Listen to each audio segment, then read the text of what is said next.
Now, let me ask you this. Imagine there's a world where there is no food shortages, no war, no pain, no suffering, no, I don't know, just no evil things in general.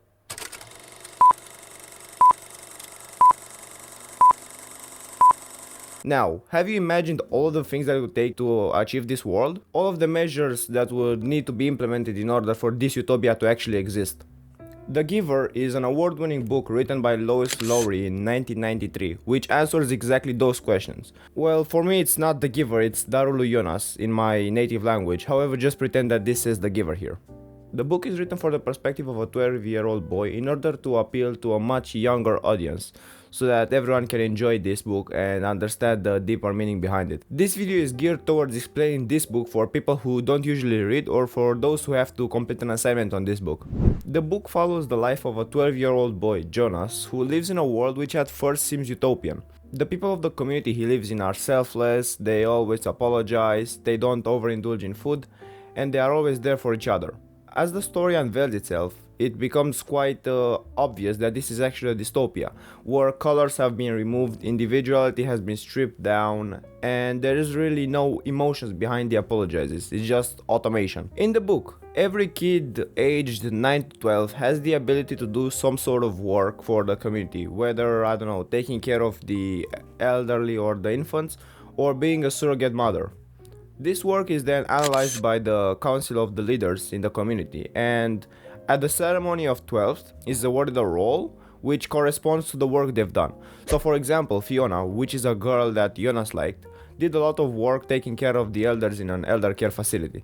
And at the 12th grade ceremony, she was awarded the role in taking care of the elders, of course. Jonas, on the other hand, was not really doing that much work and was a bit rebellious. Therefore, he received a weirder role, which at first didn't really make sense. He was tasked with being the giver, or rather the receiver. At the start of the book, he received a note in which they told him some rules, and one of the rules was said that he could lie, which is something that the people at that time could not do. This rule managed to kind of creep into Jonas's mind as to what if everyone is able to lie and everyone is just dishonest. As it turns out, the giver was actually an old man who was tasked with giving Jonas the memories of the entire humanity, either being good or bad. The memories started being good, like being on a sledge or being on a campfire surrounded by a family. But as time passed, the memories became worse and worse. At one point, he received a memory in which he was a war. And when he went back home and he saw his friends role-playing in a war game, he told them to stop, and then his friends kind of shunned him for stopping the game, even though they didn't really know the meaning behind the game, which Jonas knew. As days passed and the memories got worse, Jonas's mental started giving up, and at one point he decided to leave the community. The old man decided to help him, and he would also take his own life in order for the memories to be reinstated to the community. The very next day, Jonas escaped from the community, taking with him an infant who was destined to be released because of not meeting the criteria of the council. We don't know if the elder actually took his life, however we suppose that he did. Jonas started going through the wilderness and evading search parties, and towards the end of the book, winter came and Jonas was freezing alongside his infant, and at the very end of the book, it is presumed that Jonas had died, even though he may not have. He showed signs of hypothermia.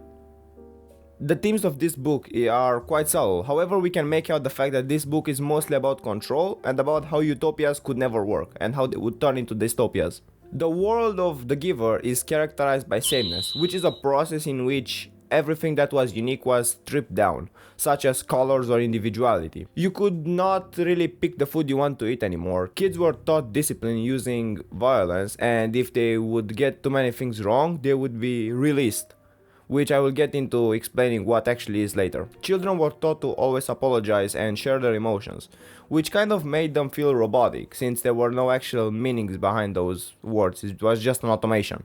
I mentioned the idiom "to be released" quite a bit in the last minutes, and I want to say that this is actually a euphemism for that, as revealed to Jonas by the giver. This euphemism, I believe, is a way for death to be stripped of its emotions. This thesis is supported from the beginning of the book, where a pilot takes a wrong turn, and he reaches the community, when then he is told that he will be released, which then leads to him never being seen again. This directly implies that he was killed. The title of the book directly mentions what happens in the story, as the giver is basically the old man. And the cover, which depends on what edition you have, can represent a red apple on a black background, which could mean the first time Jonas had ever seen colors on an apple which he was playing with. If I could tell you one reason why you should read this book, it's because it's a great exercise on why utopias could never exist and all of the sacrifices that we have to be made in order for this to actually exist. Humans would have to be stripped down of everything they have in order to basically become robots and serve the council. This book is also an easy read due to the fact that it was written for a younger audience, making it an easy read and easy to digest for basically everyone. This is all I've got for today. If you like this sort of short book summaries, then make sure to like and subscribe. Have a good one.